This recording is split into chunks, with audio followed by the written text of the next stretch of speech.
ದಕ್ಷಿಣ ಕನ್ನಡ ಜಿಲ್ಲೆಯ ಎಸ್ಪಿ ಅವರೇ ಯಾಕಿನ್ನೂ suo motu case ಪ್ರಕರಣ ದಾಖಲು ಮಾಡಿಲ್ಲ? ಹೋರಾಟಗಾರರು ಧ್ವನಿ ಎತ್ತಿದ್ರೆ ಸುಳ್ಳು ಪ್ರಕರಣಗಳನ್ನು ದಾಖಲು ಮಾಡುವಂತವ್ರು ನೀವು. ಅಕಸ್ಮಾತ್ ಏನಾದ್ರೂ ಕೇಸ್ ಇರೋರ್ ಜೊತೆ ಓಡಾಡಿದ್ರೆ ಕೇಸ್ ಹಾಕ್ತೀನಿ ಅಂತೇಳಿ ಪ್ರೆಸ್ ಮೀಟ್ ಮಾಡೋರು ನೀವು. ನಿನ್ನೆ ಒಂದು ಹೆಣ್ಣು ಮಗಳು ಕುಟುಂಬ ಸಮೇತ ಮದುವೆ ಆಗಕ್ಕೆ ಬಂದಂತ ವಧುವರರ ಕುಟುಂಬದ ಮೇಲೆ ಹಾಗೂ ಆ ವಧುವರರ ಮೇಲೂ ಸಹ ಅಲ್ಲೇ ದೌರ್ಜನ್ಯ ಲೈಂಗಿಕ ಕಿರುಕುಳ ಕೊಟ್ಟಿರುವಂತ ವಿಡಿಯೋ ವೈರಲ್ ಆಗಿದ್ರು ಯಾಕಿನ್ನು ಸುಮೋಟೋ ಕೇಸ್ ಪ್ರಕರಣ ದಾಖಲು ಮಾಡಿಲ್ಲ? ಆ ಯುವತಿಗೆ ಕರೆ ಮಾಡಿ ದೂರನ್ನು ದಾಖಲು ಮಾಡ್ತೀರಾ ಅಂತೇಳಿ ಪ್ರಶ್ನೆ ಮಾಡುವಂತ ಪೊಲೀಸ್ ಅವರು ನೀವೇ ಸುಮೋಟೋ ಕೇಸ್ ಪ್ರಕರಣ ದಾಖಲು ಮಾಡಬಹುದಲ್ವಾ?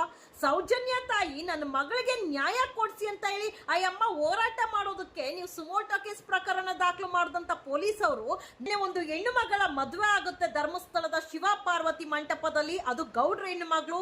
ಈಗ RSO ಪಬ್ಲಿಕ್ ಟಿವಿ ರಂಗಣ್ಣ ಎಲ್ಲಿದಾರೋ ಗೊತ್ತಿಲ್ಲ. ಶಿವ ಪಾರ್ವತಿ ಮಂಟಪದಲ್ಲಿ ಅದು ಮಂಜುನಾಥ ಸ್ವಾಮಿ ಸನ್ನಿಧಿಯಲ್ಲಿ ಮದುವೆ ಆಗ್ಬೇಕು ಅಂತ ಹೇಳಿ ತಾಯಿಯ ಅರ್ಕೆ ಆಗಿತ್ತು.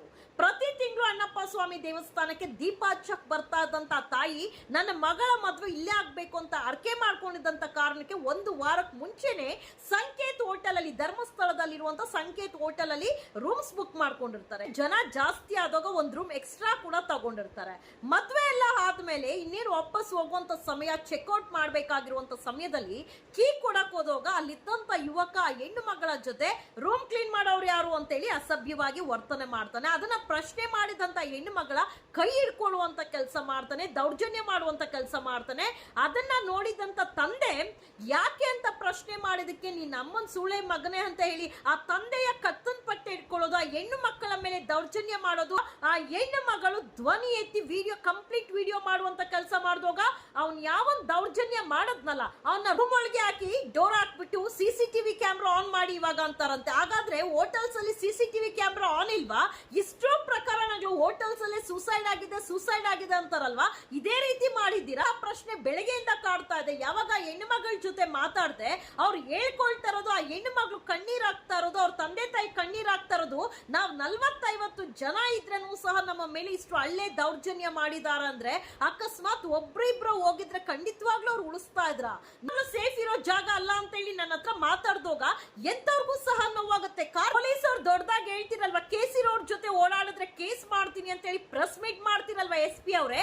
ಒಂದು ಹೆಣ್ಣು ಮಗಳ ವಿಡಿಯೋ ವೈರಲ್ ಆಗಿದೆ, ಯಾಕೆ ಸುಮೋಟೋ ಕೇಸ್ ಪ್ರಕರಣ ದಾಖಲು ಮಾಡಿಲ್ಲ? ಇನ್ನೂ ಹೆಣ್ಣು ಮಕ್ಕಳ ಮೇಲೆ ಆಗುವಂತ ದೌರ್ಜನ್ಯ, ಅತ್ಯಾಚಾರ ಯಾವ್ದ್ರ ಬಗ್ಗೆನೂ ಪ್ರಶ್ನೆ ಮಾಡಬಾರ್ದು. ಮಾಡಿದ್ರೆ ಕೇಸ್ ದಾಖಲು ಮಾಡ್ತೀರಾ? ನನ್ನ ಮಕ್ಕಳ ಮದ್ವೆ ಇಲ್ಲೇ ಆಗ್ಬೇಕು ಅಂತ ಹೇಳಿ ತಂದೆ ತಾಯಿ ಕಟ್ಟಂತ ಅರ್ಕೆ ತೀರ್ಸಕ್ಕೆ ಅಲ್ಲೇ ಮದ್ವೆ ಮಾಡ್ಬೇಕು, ಧರ್ಮಸ್ಥಳದಲ್ಲೇ ಮದ್ವೆ ಮಾಡ್ಬೇಕು ನನ್ನ ಮಕ್ಕಳಿಗಂತ ಹೇಳಿ ಬಂದಂತ ಕುಟುಂಬದ ಮೇಲೆ ಸಂಭ್ರಮಾಚರಣೆಯಲ್ಲಿ ಖುಷಿಯಾಗಿದ್ದಂತ ಕುಟುಂಬದ ಕಣ್ಣಲ್ಲಿ ನೀರಾಕ್ಸಿದಿರಲ್ವಾ, ಅದು ಕಾರ್ತಿಕ ಮಾಸದಲ್ಲಿ ನಿಜವಾಗ್ಲೂ ನೀವು ಉದ್ಧಾರ ಆಗ್ತೀರಾ?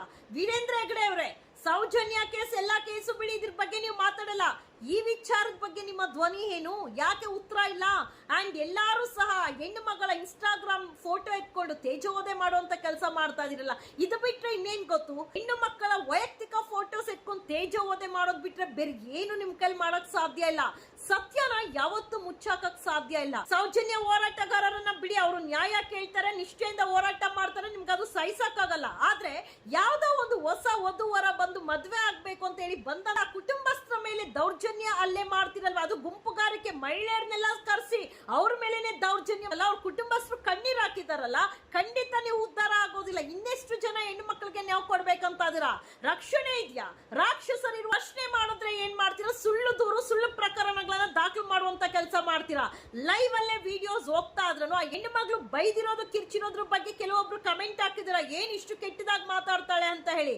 ಆ ಹೆಣ್ಣು ಮಗಳ ತಂದೆ ತಾಯಿನ ಅಮ್ಮನ್ ಸೂಳೆ ಮಗನೇ ಅಂತ ಹೇಳಿ ಅವರು ಕೆಟ್ಟ ಪದ ಬಳಸೋಕೆ ಸ್ಟಾರ್ಟ್ ಮಾಡಿದ್ರೆ ಆ ಜಾಗದಲ್ಲಿ ಯಾವ ಹೆಣ್ಣು ಮಕ್ಳಿದ್ರೂ ನನ್ನ ತಂದೆ ತಾಯಿಗೆ ಅವಮಾನ ಆಗ್ತದೆ, ನನ್ನ ಅಕ್ಕನಿಗೆ ಅವಮಾನ ಆಗ್ತದೆ, ಸಿಡಿದೆದ್ದು ನಿಲ್ತಾಳೆ ಹೊರತು ಏಡಿ ತರ ಬರೋದಿಲ್ಲ. ಪೊಲೀಸ್ ಅವರು ಈ ವಿಡಿಯೋಸ್ ಎಲ್ಲ ನೋಡಿನೂ ಸಹ ಇನ್ನು ಮೌನವಾಗಿದ್ದಾರಲ್ಲ. ಸೌಜನ್ಯ ಹೋರಾಟಗಾರರ ಮೇಲೆ ಮಾತ್ರ ಸುಮೋಟೋ ಕೇಸ್ ಪ್ರಕರಣದ ದಾಖಲು ಮಾಡ್ತೀರನೋ ಗೊತ್ತಿಲ್ಲ. SP ಅವರೇ, ಆ ಹೆಣ್ಣು ಮಗಳ ವಿಡಿಯೋ ಮೇಲೆ ನೀವೇ ಸುಮೋಟೋ ಕೇಸ್ ದಾಖಲು ಮಾಡಿ ಅವರ ಸ್ಟೇಟ್ಮೆಂಟ್ ತಗೊಳ್ಬೇಕು ಹೊರತು ಧರ್ಮಸ್ಥಳ ಅನ್ನೋದು ರಕ್ಷಣೆ ಇದೆ ಅನ್ಬೇಕು ಹೊರತು ರಾಕ್ಷಸರು ಇದ್ದಾರೆ ಅಂತ ಹೇಳ್ಬಾರ್ದು. ಯಾಕಂದ್ರೆ ನಿನ್ನೆ ನಡೆದಿರುವಂತದ್ದು 10 ಜನ ಬಂದವ್ರ ಮೇಲೆನೆ ದೌರ್ಜನ್ಯ ಹಲ್ಲೆ ಅಂತ ಅಂದ್ರೆ ಇನ್ನು ಒಬ್ರು ಇಬ್ರು ಹೋದ್ರೆ ಬಿಡ್ತಾರ?